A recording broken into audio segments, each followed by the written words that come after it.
Hello guys, welcome to Dr. channel. So today's topic is pharmacokinetics. So what is the meaning of pharmacokinetics?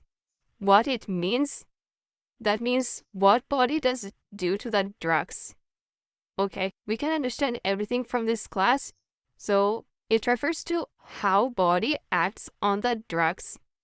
So when come to the topic pharmacokinetics, pharmakon means drugs. Kinesis means movement. That means movement of drugs. Okay, we come to the definition. What is the meaning of pharmacokinetics?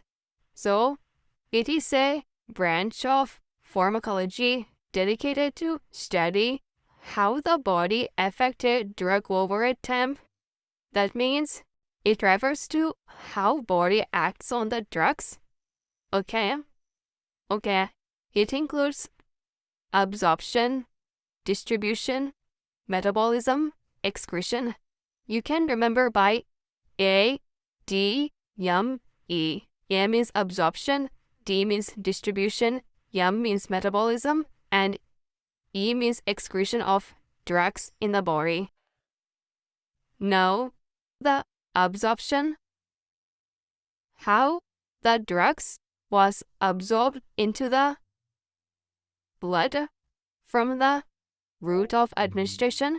First, the drug site of administration, the drug site of administration means nothing but route of administration into the bloodstream. For example, when we consume the drugs by oral, then it goes into the stomach, then it goes into the small intestine, then the drugs is absorbed by the portal vein, then it goes into the liver and metabolized in the liver, then goes into the systemic circulation. Remember these things? If you take drugs from the oral, the less number of drugs is absorbed into the blood. If you take drugs through intravenous ingestion, then more number of drugs is, and that means 100% of drugs is absorbed into the blood. Okay. Then we come to the mechanism of absorption of drugs. It is mainly through passive diffusion, active transport, facilitated diffusion, endocytosis. Okay. First come to the passive diffusion. The passive diffusion means the movement of drugs from higher concentration to lower concentration without utilizing of energy. In this condition, drugs is passed through two types of passive diffusion. One is aqueous diffusion, second is liquid diffusion.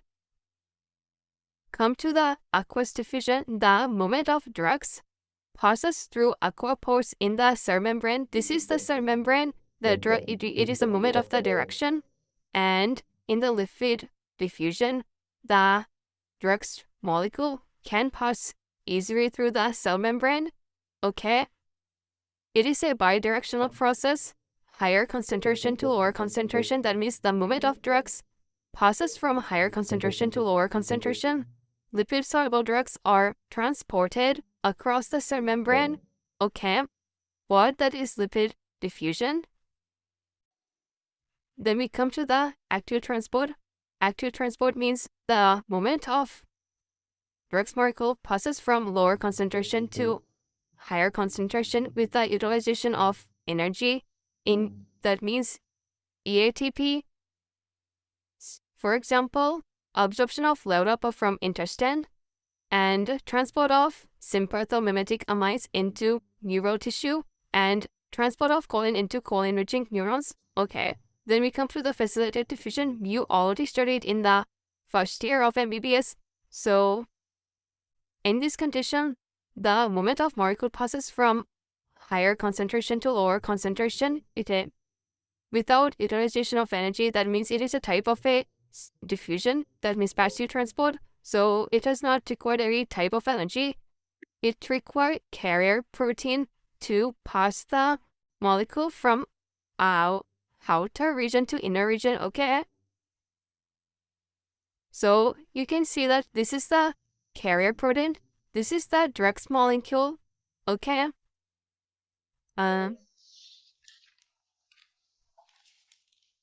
See, this is the type of a carrier mediated transporter. The molecules are passed from higher concentration to lower concentration. For example, glucose across the muscle cell membrane by GLUT4. GLUT4 is a transporter. Okay, GLUT4 is a transporter. Then we come to the endocytosis.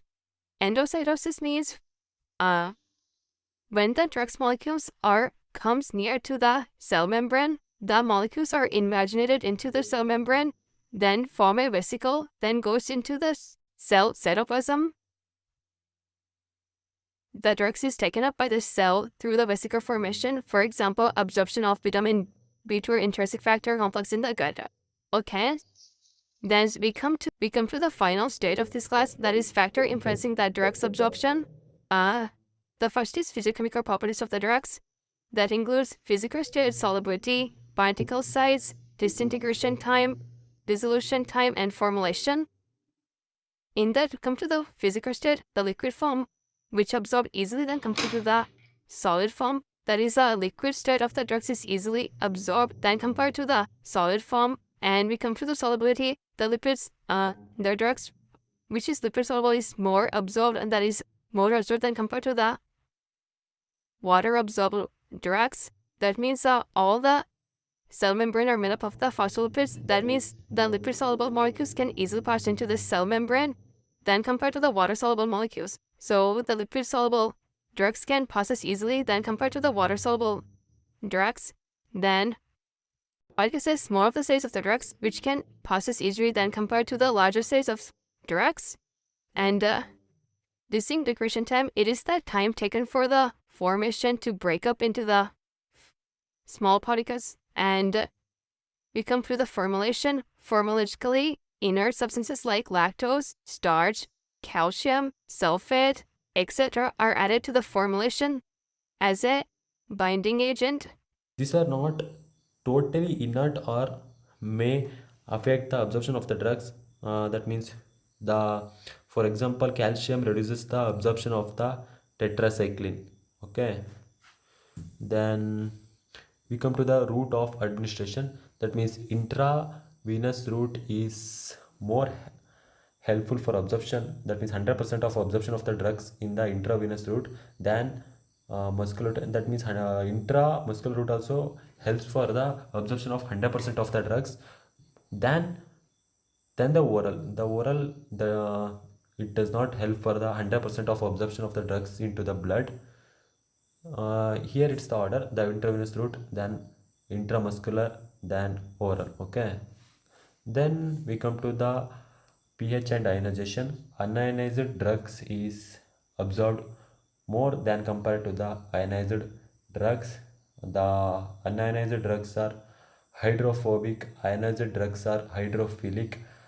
Hydrophilic, that means water soluble, which does not absorb easily. The unionized is a hydrophobic, that means lipid soluble, which can pass as easily than compared to the ionized drugs. Okay. And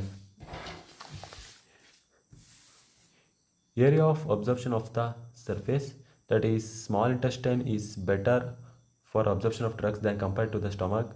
That means it required more area. That means small intestine having a more area for absorption than compared to the stomach.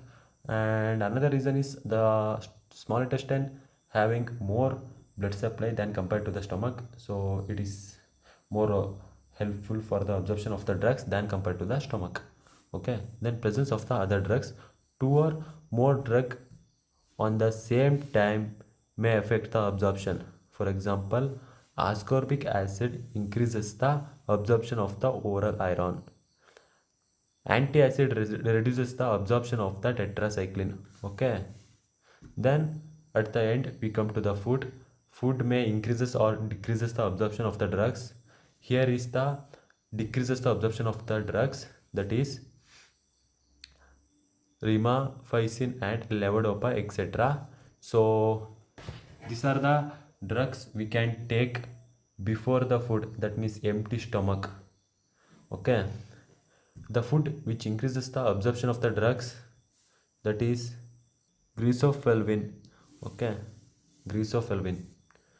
Thanks for watching.